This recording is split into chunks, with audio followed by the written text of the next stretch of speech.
എനിക്കിഷ്ടല്ല എൻ്റെ അമ്മയെ. ഞാൻ വലിയ കുട്ടിയായില്ലേ, എന്തിനാ ഇപ്പോഴും ഒക്കെ തിരുത്തി നടക്കുന്നത്? അമ്മയുടെ ഇടുപ്പലിന്റെ കൂർത്ത മുന എന്റെ തുടമ്മെ തട്ടുമ്പോ എനിക്കെപ്പോഴും വേദനിക്കും. ഞാൻ വലിയ കുട്ടിയായില്ലേ, നാളെ എന്റെ പിറന്നാളായിട്ട് വലിയ സന്തോഷമൊന്നുമില്ല. കീറിപ്പറഞ്ഞ തുണികൾ കൂട്ടി വെച്ച് നെയ്ത് മറ്റൊരു ഉടുപ്പുണ്ടാക്കി തരും. അതിലെന്താ ഇത്ര സന്തോഷിക്കാൻ? ഇതൊക്കെ എന്റെ കൂട്ടുകാരുടെ അമ്മയാ കണ്ടുപിടിക്കേണ്ടത്. അവരുടെ ഉടുപ്പിൽ ബെൽറ്റ് ഉണ്ടാവാറുണ്ട്, മുത്തുകളും കിലുക്കങ്ങളും ഉണ്ടാവാറുണ്ട്, പുതിയ ഷൂസ്, പുതിയ വാച്ച്, ഇതൊക്കെ ധരിച്ചാ അവർ വരുന്നത്. ഇന്നലെ അപ്പു കൊണ്ടുവന്ന പെൻസിലിനും കട്ടറിനും ബോക്സിനും ഒക്കെ നല്ല മണമായിരുന്നു. എന്തു ഭംഗിയായിരുന്നെന്നോ കാണാൻ. ഇവിടെ ഒക്കെ നാറ്റമാണ്, ചീഞ്ഞ നാറ്റം. എന്റെ അമ്മയും നാറും, വിയർപ്പിന്റെ നാറ്റം. കുട്ടികളൊക്കെ എന്നെ എപ്പോഴും കളിയാക്കും. ഉച്ചയൂണിന് പാത്രം തുളക്കുമ്പോൾ വരുന്ന ഗന്ധം കൊണ്ട് എന്റെ കൂട്ടുകാരി ഛർദ്ദിച്ചിട്ടുണ്ട്. എന്നെ ആരും അടുത്തിരുത്താറില്ല, ആർക്കും ഇഷ്ടവുമല്ല. എന്റെ അമ്മയ്ക്കും. എന്റെ അച്ഛനുണ്ടായിരുന്നെങ്കിൽ. അവധി ദിനത്തിൽ പോലും അമ്മയ്ക്ക് എന്റെ കൂടെ ഇരിക്കാനാവില്ല. ഈ ഓലമേഞ്ഞ വീടിന്റെ കവാടം മറ്റൊരു ഓലമേഞ്ഞ വാതിൽ കൊണ്ട് അടക്കും. ഞാൻ പുറത്തിറങ്ങാതിരിക്കാൻ അവിടെ എന്തൊക്കെയോ ചെയ്തു കൂട്ടിയിട്ടാ അമ്മ പോകാറ്. ദുഷ്ട. രാത്രിയായ വല്ലതും കൊണ്ടുവരും. വയറൊന്നും നിറയാറില്ല, എന്നാലും വല്ലാത്ത രുചിയായിരുന്നു പലഹാരത്തിന്. അമ്മ കഴിക്കാറില്ല.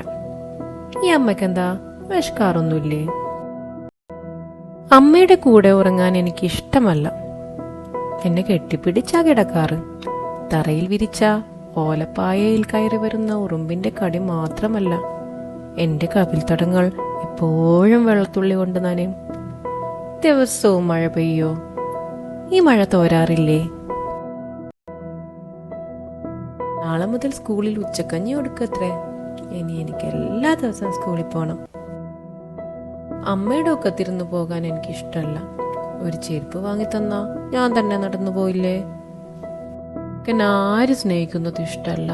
ഞാൻ കളിക്കാൻ പുറത്തിറങ്ങിയപ്പോൾ അയലത്തെ മാമൻ എന്നെ അവരുടെ വീട്ടിലേക്ക് ക്ഷണിച്ചിരുന്നു. ഒരു സൂത്രം കാണിച്ചു തരാന്നാ പറഞ്ഞത്. എവിടെന്നാവോ അമ്മ ഓടിയെത്തി. എന്നെ പോകാൻ സമ്മതിച്ചില്ല. വലുതാവും തോറും എന്നെ പിടിച്ചു വെക്കും. എന്തെങ്കിലും സ്വാതന്ത്ര്യം കിട്ടുമായിരിക്കും. എനിക്ക് 16 തികഞ്ഞു. SSLCയിൽ ഏറ്റവും കൂടുതൽ മാർക്ക് എനിക്കായിരുന്നു. ഇന്നെന്നെ അനുമോദന ചടങ്ങിന് ക്ഷണിച്ചിട്ടുണ്ട്. ഞാൻ എങ്ങനെ ആ സദസ്സിൽ അമ്മയെ കൊണ്ടുപോവുക? ഒട്ടിയ കവിളുകളും കുഴിഞ്ഞ് പാതിയടഞ്ഞ കണ്ണുകളും താരം നിറഞ്ഞ വരണ്ട മുടികളും മുന്തിയ പല്ലുകളും മെലിഞ്ഞുണങ്ങിയ ശരീരവുമുള്ള ഭംഗിയില്ലാത്ത എൻ്റെ അമ്മയെ എങ്ങനെ കൊണ്ടുപോവാനാ? കാരണങ്ങൾ പലതും പറഞ്ഞ് ഞാൻ ആ വരവ് മുടക്കി. സദസ്സിൽ അഭിനന്ദന പ്രവാഹം. വന്നവരൊക്കെയും അമ്മയെക്കുറിച്ച് അന്വേഷിച്ചു. ഞാൻ എന്തൊക്കെയോ പറഞ്ഞ് തടി തപ്പി. സ്വാഗത പ്രസംഗം കഴിഞ്ഞു. ഇനി എൻ്റെ അമ്മയുടെ കൂട്ടുകാരി കൂടിയായ അധ്യാപികയുടെ ഊഴം. എൻ്റെ അമ്മയ്ക്ക് ഇവിടെ എത്തിച്ചേരാൻ സാധിക്കാത്തതിൻ്റെ സങ്കടം പറഞ്ഞുകൊണ്ടായിരുന്നു അധ്യാപിക തുടങ്ങിയത്.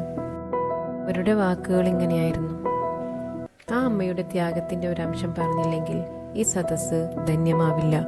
മകൾക്ക് വേണ്ടി മാത്രം ജീവിച്ചൊരമ്മയാണവർ. അവർ പലപ്പോഴും പട്ടിണിയായിരുന്നു.